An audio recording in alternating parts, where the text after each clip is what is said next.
নমস্কার বন্ধুরা, পাল ফ্যামিলিতে সবাইকে ওয়েলকাম। আমি আজকে তোমাদের জন্য নতুন একটা রেসিপি নিয়ে চলেছি। মুগ ডালটা আমি আগের দিন ভিজিয়ে রেখেছিলাম। এখন দেখো মিক্সচার মেশিনে দিয়ে ভালো করে পেস্ট করে নিচ্ছি। একদম ফাইনভাবে পেস্ট করতে হবে। আর একটু পরিমাণ মতো জলও দিতে হবে। জলটা যেন কমই দিবে, বেশি কোনোদিনও দিও না, কারণ এটা একটু গাঢ় গাঢ় টাইপের হবে পেস্টটা। আর দেখো ভালো করে পেস্ট করে নিচ্ছি, তোমাদের দেখালাম। আর আলাদা একটা পাত্রে আমি এটাকে ঢেলে নিচ্ছি। ঢেলে নিয়ে আমি সাইডে আবার রেস্টে রেখে দিলাম। এটা পরবর্তী ধাপে ব্যবহার করতে হবে, তার জন্য দেখতে থাকো।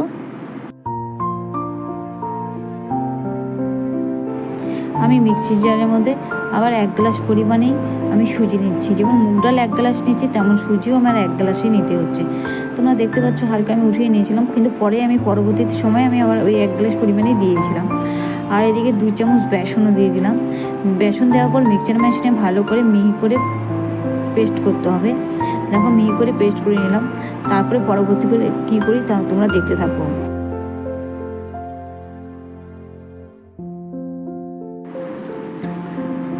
তারপরে 1 গ্লাস পরিমাণে টক দই নিয়েছি। টক দইটা দেওয়ার পর ভালো করে এটা মিশিয়ে নিতে হবে। আর মিশিয়ে শুধু নিলে হবে না, আবার ওইখানে হলো আধা গ্লাস পরিমাণ আমি জলও দিলাম।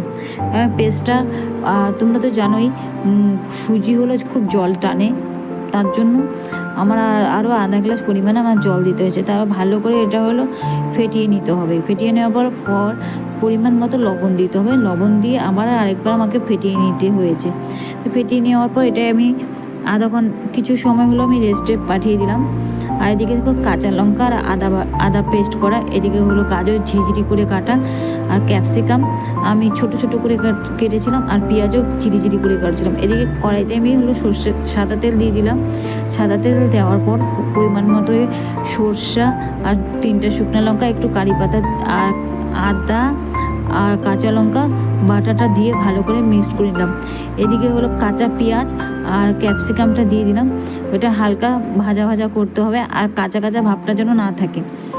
আর আমি এটা কাঁচা কাঁচা ভাব থাকলে একটুকু ভালো লাগবে না রেসিপিটা খেতে, তার জন্য কাঁচা কাঁচা যেন ভাব যেন না থাকে, ভালো করে ভাজা ভাজা বসিয়েছিলাম। এটা হালকা আছে ভাজতে হবে, বেশি আছে ভাজবে না একদমও। হালকা আছে এটা ভাজবে, খুব ভালোভাবে সুন্দর সেদ্ধ হবে ভিতর দিক থেকে।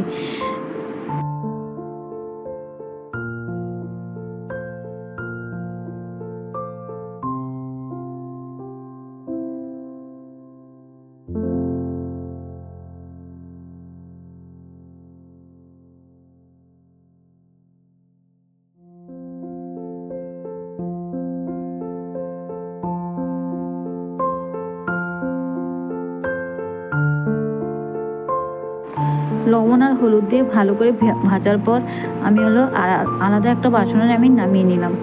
ওইদিকে হলো মুগ ডাল পেস্ট করা যে ছিল, মুগ ডাল পেস্টটার মধ্যে আমি হলো ওইদিকে সুজি আর হলো বেসন আর টক দই একসাথে মিক্সড করে যে আমি ফেটিয়ে রেখেছিলাম, ওইগুলো একসাথে দিয়ে দিলাম। দেওয়ার পর ভাজা যে সবজিগুলো ছিল ওইগুলোও দিয়ে দিলাম। আর এখানে একটু পরিমাণ মতো জলও ব্যবহার করতে লেগেছে, আমি প্রচণ্ড গাঢ় হয়ে গেছিলো। আবার একটুখানি চিনি দিয়ে দিয়েছি, তাহলে কালারটা খুব ভালো আসবে, তার জন্য। তা দেখো এদিকে দিয়ে দিলাম। এদিকে হলো আমি গ্যাসও ধরিয়ে দিলাম। এদিকে কড়াইটা গরম করতে বসিয়ে দিচ্ছি, দেখতে থাকো। 1 প্যাকেট ইনো দিয়ে দিয়েছি ওই মিশ্রণটার মধ্যে। তো যাই হোক, আর এখানে জলও দিতে হবে। আমি বললাম আর পরে এক্সট্রা লবণ ব্যবহার করিনি, কারণ আমার আগে পরে অনেক সময় সবজিতে লবণ দিতে হয়েছে ভাজা করার সময়। তারপরে আবার কিছু সময় আমার লবণ ব্যবহার করতে হয়েছে, তার জন্য পরে আমি লবণ আর ব্যবহার করিনি। এটা হলো এই রেসিপিটা টোটাল হালকা আঁচে রান্না করতে হবে তোমার, বেশি তাড়াহুড়া করা যাবে না। হালকা আঁচে করলে সুন্দর কালার হবে, সুন্দর হবে ভাজাগুলো। এর দেখো সুন্দর করে ভেজে সম্পূর্ণ নামিয়ে নিচ্ছি। আর প্রত্যেকটা মানে প্রত্যেকটা জিনিস খুব ভালো হয়েছে, খেতেও খুব টেস্ট হয়েছে। হ্যাঁ, কয়েকটা আমি ঘি দিয়েও বানিয়েছি, শুধু বাটার দিয়ে না, ঘি দিয়ে বা সাদা তেল তোমরা সব কিছু দিয়েই খেতে পারো, ব্যবহার করতে পারো, আর ভালো লাগবে। আর এটা আমি চাটনিটা বসাবো, তার জন্য আমি হলো কড়াইতে একটু সাদা তেল আর একটু সর্ষে আর আদা ঝিরি করে কাটা আর রসুন আর একসাথে আর কতগুলো শুকনো লঙ্কা একসাথে দিয়ে দিলাম। আর কয়েকটা বাদাম। বাদাম বলতে গেলে হলো পরিমাণ মতো নিয়ে নিয়েছিলাম আমি, আর কিছু কাঁচা পেঁয়াজ। এগুলো দিয়ে ভালো করে ভাজা ভাজা একটুখানি হালকা করব, লবণ দিয়ে দিতে হবে। তারপর টমেটোটা দিয়ে ভালো করে একটু ভালো নাড়াচাড়া করে একটু নরম টরম হয়ে গেলে তারপর পরিমাণ মতো এখানে জল দিয়ে দিতে হবে। তখন ঢাকা দিয়ে দিচ্ছি, কারণ ভিতর থেকে যেন জিনিসটা সেদ্ধ হয়ে যায়। সেদ্ধ হলে তাহলে খুব ভালো হবে। এটা চাটনি যেহেতু বানাবো, এখানে দেখো 1 কাপ পরিমাণ আমি জল দিয়ে দিলাম। জল দেওয়ার পর ভালো করে ঢাকা দিয়ে জলটা যেন শুকিয়ে যায়, তারপর এটা মিক্সচার মেশিনে পেস্ট করে নিতে হবে। দেখো জলটা এগুলো সব সেদ্ধ হয়ে গিয়েছে, তা সেদ্ধ হয়ে গেছে, জলটাও কমে ঠান্ডা হওয়ার পর তারপরে মিক্সচার মেশিনে পেস্ট করবে। আমি এটা গরম দিয়ে দিয়েছিলাম, তোমরা ঠান্ডা করেই পেস্ট করবে। এই দেখো পেস্ট করার পর ওইটাতে আবার ছক দিতে হবে, আর ছকটা দিলে না ফ্লেভারটা টোটাল আলাদা হয়ে যায়। আর চাটনিটাও খুব দুর্দান্ত হয়েছিল, খুবই ভালো হয়েছিল। এখানে দেখো এটা গরম হয়ে গেল। গরম হয়ে যাওয়ার পর শুকনো লঙ্কা, সাদা আর হলো সর্ষে আর কারি পাতা ফোড়ন দিয়ে দিলাম।